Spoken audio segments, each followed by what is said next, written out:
সাবেক মাননীয় প্রধানমন্ত্রী শেখ হাসিনা নাকি বাংলাদেশের কাছাকাছিই আছে, চট করে তিনি নাকি দেশের মধ্যে ঢুকে পড়তে পারে। একই কথা শুনলাম, শুনুন নিজ মুখে। ট্রান্সফার করছে আপা, আপনি নিজের দিকে আপা খেয়াল রাখবেন আপা। আপা আপনি আছেন আপা, ট্রান্সফার করছে মানে একটা কোথায় ট্রান্সফার করছে? আমার ওই যে বাংলাদেশে আপা একটা নিউজ আসছে, আপনার গাজিয়াবাদ থেকে দিল্লিতে নাকি ট্রান্সফার করছে আপনাকে হেলিকপ্টার দিয়ে, এরকম একটা নিউজ আসছে আপা। হেলিকপ্টার দিয়ে? জি, এটা নিউজ আসছে যায় যায় দিনে আপু, পরশু দিন আপা।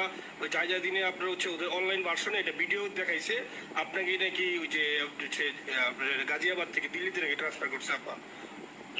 ভিডিও দেখাইছে যে কোন দেশের হেলিকপ্টার সেটা? এটা না আপা, এটা ভিজুয়াল একটা হেলিকপ্টার দেখাইছে আন্তাজে, কিন্তু এটা নিউজ দিছে আপা। আপনি চাইলে আমি আপনাকে ভিডিওটা পাঠাইতে পারি আপা হোয়াটসঅ্যাপে। পাঠাইও তো, দেখবো না কি কাজগুলি কথা বলে এরা। জি আপা, এটা তো নিউজ তো আপা, দেখেন না আপা।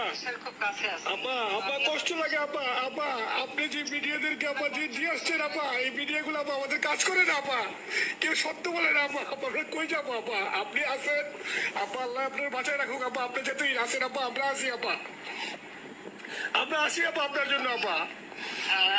না না, আমি কিন্তু আমাদের দেশের খুব কাছাকাছি আছি। জি আপা, খুব শুনে শান্তি লাগলো আপা। আমি অত দূরে নাই, আমি খুব কাছাকাছি আছি। জি আপা, আমি চট করে ঢুকে পড়তে পারি না আপা, আপনাকে দেশে আপা এটা ইয়ে করেন, আপনি যখন নিয়ে দিয়ে দিবেন যে না তানভীর তুমি। এই ভিডিওর যে কমেন্টগুলো এসেছে, সব কমেন্টগুলোতে বলা হচ্ছে বাংলাদেশের লোকজন এখন ভালো নেই, সবাই শেখ হাসিনাকে চায়। আবার দেখুন কমেন্টগুলো আমি দিছি, আপনারা পড়ে দেখুন। সবাই শুধু শেখ হাসিনার পক্ষেই কমেন্ট করেছে। কে কে চান বাংলাদেশের প্রধানমন্ত্রী শেখ হাসিনা আবার ফিরে আসুক? আপনারা আপনাদের মতামত কমেন্টে জানাবেন, কে চান আর কে চান না।